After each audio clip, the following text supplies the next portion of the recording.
Salut à tous, j'espère que vous allez bien. On est parti pour une vidéo d'analyse technique sur les cryptos. On va parler du Bitcoin, de l'Ethereum, la dominance du Bitcoin qui est fait que chuter, c'est extrêmement bon signe. On a par contre énormément de frais sur les alts, donc on a les fundings qui ont explosé, on ira voir ce qu'on est en train de faire sur ça et ça va commencer à vraiment piquer si on tient nos positions. Donc on va voir un petit peu ce qu'on va pouvoir faire et puis on ira faire un tour sur 2-3 petites alts, on ira faire aussi un tour sur une ou deux private sell que je suis toujours en attente dessus. Et bien évidemment aujourd'hui on a MetaFight qui sort, je ne sais pas si vous avez investi dessus, mais moi oui, du coup on verra ce que ça donne. Je crois que ça sort à 14h heure française, donc dans une heure la vidéo sera pas en ligne, mais voilà, au moins vous avez l'info. Et je vous souhaite à tous un excellent visionnage, on est parti. Crypto, crypto, comme d'hab, on va commencer par l'analyse du Bitcoin. Rien à dire, on devrait continuer à descendre ici. Hier, ce qu'on est venu faire, donc on est venu faire ici un nouveau plus bas. Vous voyez que là, on est venu faire un COS et ensuite on est remonté gentiment. Vraiment, on a eu prise de liquidité ici, on fait le COS, on remonte gentiment et ensuite après ici ça rechute. J'attends toujours qu'on vienne s'écraser ici dans la zone OTE et la zone d'order block en H4 qui est positionné ici sur la zone des 94 000 et ensuite on avisera si on rebondit sur ces niveaux là ou est-ce qu'on enfonce cette zone là pour venir récupérer les liquidités qu'on a laissées ici. Et n'oubliez pas la fair value gap en weekly, donc elle est toujours intacte, elle est là, ça ne m'étonnerait pas qu'on vienne la toucher si jamais on dégoupille et qu'on vient récupérer un petit peu plus bas. Ça correspond exactement sur la zone ici des 89 500, donc ça peut être une excellente zone à surveiller si jamais ici ça lâche. Du côté de la dominance du Bitcoin, vraiment on est en chute libre complète. Je vous avais fait une analyse il y a quelques temps. Donc c'était le 5 août, je vous avais dessiné ça, qu'on allait sur notre montée, chercher ici la fair value gap, toucher la zone OTE et ensuite chuter, exactement ce qu'on est venu faire. Regardez, si on prend mon dernier dessin, on était venu faire exactement ça, on est monté, on est venu chercher la zone ici OTE avec la fair value gap et là on est juste en train de s'effondrer. Donc ça c'est plutôt bon signe pour nos petites alts, ça veut dire que le Bitcoin chute mais les alts ici elles tiennent et j'espère qu'à un moment ou à un autre, le Bitcoin va pumper, les alts vont pumper encore plus et ça c'est ce qu'on appelle l'alt season. Mais en tout cas là ça commence à devenir assez intéressant et vous voyez que la chute là elle est assez violente, donc à voir jusqu'où on va descendre. Il y a beaucoup de gens qui m'ont dit on peut descendre vers la zone des 40%. C'est clair qu'on a une grosse zone ici de support. Donc on va voir si cette zone là va tenir. On a aussi cette jolie petite trendline qui peut être assez intéressante à surveiller si jamais on redescend chercher cette zone là. Voilà, il faudra surveiller tout simplement sur les niveaux ici. Donc c'est quoi, 42%, 41% qui peuvent être assez intéressants. Maintenant on va parler de l'Ethereum. Alors l'Ethereum, je pense vraiment qu'il va continuer à monter. Donc j'ai dessiné ça hier. Si jamais on peut potentiellement chuter encore un petit coup, on verra. On est bel et bienvenu du coup combler la fair value gap qu'on avait laissé là. On est en train de chuter, ça ne m'étonnerait pas qu'on descende encore un petit peu plus bas. N'oublions pas qu'on a laissé quand même 2-3 petites liquidités là, on verra. Personnellement moi je ne rentre pas en position ni sur l'Ethereum ni sur le Bitcoin encore. J'attendrai vraiment une petite dernière baisse pour potentiellement repartir plus fort. Je tenais aussi à vous montrer les fundings, donc regardez-moi ça, là ça commence à devenir sacrément rouge. Si on prend un peu l'historique de ce qu'on est venu faire, regardez-moi là. Là, c'est sacrément rouge, donc ça veut dire qu'il y a énormément de gens qui sont en long sur les alts. On a aussi CZ qui a posté un tweet en mode quelle touche il y a sur Windows et Linux et pas sur Apple. Simplement, il n'y a pas la touche alt. Et du coup, les alts, c'est quoi? C'est nos petites alts. Donc à mon avis, il y a beaucoup de gens qui sont simplement en train de long. Ça ne m'étonnerait pas du coup qu'on fasse une petite baisse, on flush, donc on vient récupérer certaines liquidités, on fasse peur à pas mal de gens sur les alts et qu'ensuite on repart. Encore une fois, ici on peut voir un Bitcoin et Ethereum sont plus ou moins neutres alors que les alts ici c'est un carnage. Et si on passe en une année, on va pouvoir se rendre compte que la dernière fois qu'on avait autant de funding ici c'était début mars. Donc affaire à suivre, hein. On verra ce que ça se goupille. Moi ça ne m'étonnerait pas qu'on fasse une petite baisse sur les alts pour liquider 2-3 personnes et ensuite qu'on puisse repartir plus haut. Donc vraiment affaire à suivre. Pour le coup, on va commencer par le RSR. Je ne sais pas si vous avez vu la dinguerie, mais regardez-moi ce pump de fou furieux.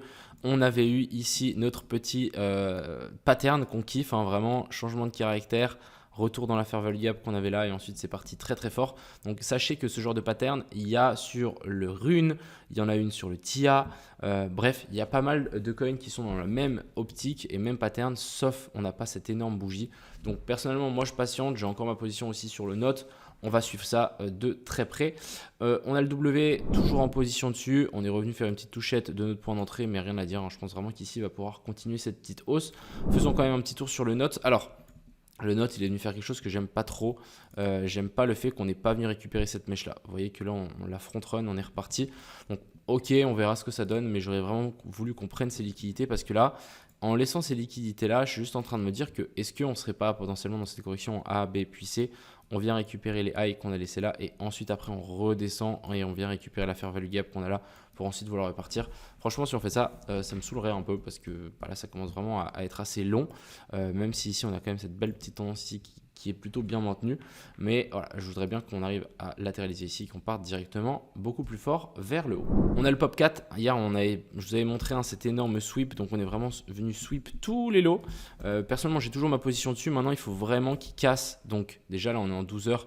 Mais on va peut-être pouvoir montrer donc la fair value gap en 12 heures qu'on a là. En 4 heures, on a quoi? On a aussi une autre zone de fair value gap ici. Il faut absolument qu'elle tourne en fair value gap inversée, qu'on arrive à faire une clôture à travers. Si on fait une clôture à travers, il y a de fortes chances qu'on puisse redescendre, donc checker cette même zone de fair value gap. Donc ça deviendra une zone de support. Et ensuite, après, on pourra repartir très très fort. Donc, pour le moment, on patiente. J'espère sincèrement qu'on va réussir à clôturer au-dessus parce que là, on aura vraiment le scénario de retournement, prise de liquidité dans une tendance haussière, plus fair value gap inversée.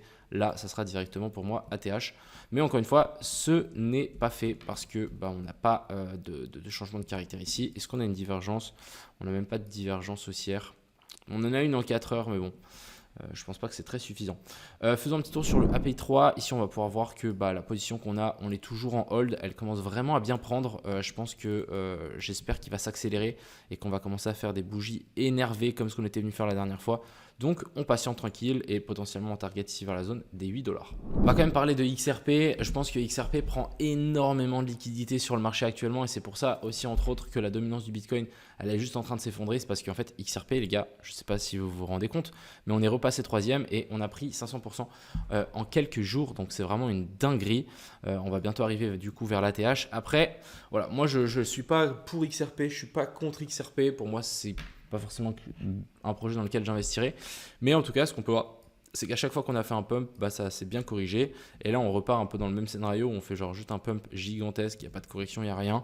Donc quand même, méfiez-vous par rapport à XRP. C'est pas forcément un truc que j'investirai dedans.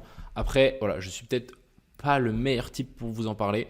Mais en tout cas, en tant que trading ou en tant qu'investissement, j'y toucherai pas. Voilà, ça sert à rien, j'y toucherai pas. Ça sert à rien de vouloir se mettre en danger sur ce genre de coin et juste FOMO.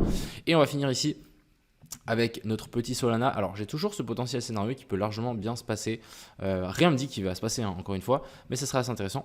On a laissé quand même une petite zone de fair value gap là et ça serait aussi un joli petit retest de la trendline. Alors maintenant on va zoomer un petit peu dessus. Qu'est-ce qu'on est venu faire? Il y a des gens qui m'ont parlé donc une potentielle ici, épaule, tête, épaule.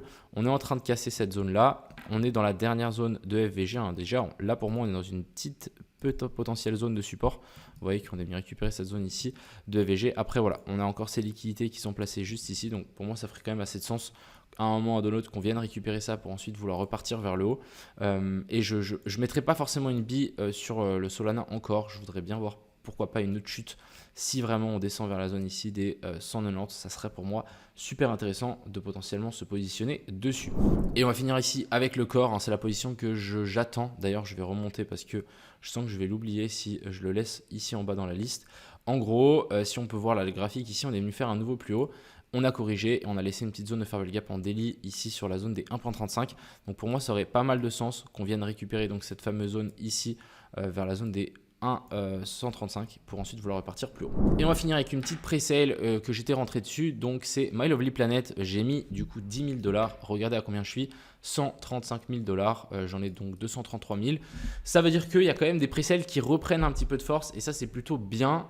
Du coup, je vais vous montrer la charte. Alors je sais que la charte elle a bien corrigé, mais voilà, j'ai eu des infos comme quoi qu'on appelle ça le plan marketing venait de commencer. Donc il y a un monde où on vient beaucoup plus haut, c'est encore un projet qui a une market cap très faible. Alors regardez, on a eu un giga pump, c'est juste parce qu'ils ont annoncé qu'ils allaient vouloir repartir avec le projet. Et ce que j'aime beaucoup, c'est qu'on a eu un giga pump et là on est en train de s'appuyer sur la zone OTE. Donc potentiellement, ça peut être assez intéressant de vouloir mettre une bille si vous kiffez le projet. Alors personnellement, moi j'ai vendu aucun de mes coins. On verra ce que ça va nous donner. Moi, c'est plus un moonbag et si jamais le projet prend, je prends 1 million. Et puis sinon, c'est pas grave. Mais ça peut être assez intéressant de se dire, tiens, On est dans la zone OTE ici, pourquoi pas potentiellement prendre une pièce et vouloir repartir vers le haut. C'est un peu la situation que je me suis dit, surtout qu'ils n'ont pas commencé encore leur com. Donc voilà, affaire à suivre, mais je suis assez content pour vous dire quand même qu'il y a des presales qui fonctionnent. C'en ai une parmi de plein et je pense sincèrement qu'il y en a pas mal qui vont reprendre aussi de l'activité. On a vu plus 50%, plus 100% en quelques jours. Après, on est très très loin de nos prix d'entrée. Mais voilà, moi j'y crois. Je pense qu'il y en aura un d'autre. Le vent tournera et ça reviendra sur nos petites presales. Je suis aussi dans le Massa. On va juste aller checker. Donc on est vraiment redescendu très très bas, mais voilà, ça commence à bien tenir, ça commence à vouloir reprendre. On a aussi la même chose sur le pic qui s'est bien repris depuis le listing et je trouve ça vraiment très intéressant. Ce que je trouve aussi très intéressant, c'est que la plupart des presales qui fonctionnent le mieux, c'est les presales qui n'ont pas été listés sur les échanges.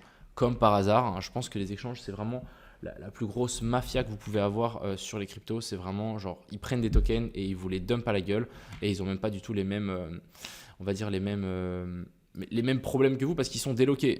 Genre ils demandent et ils négocient genre ok, je voudrais bien avoir genre 2% de la supply unlock alors que toi tu as tes tokens qui sont lock et du coup ils te dumpent dessus, toi tu peux rien faire parce que tu n'as pas tes tokens.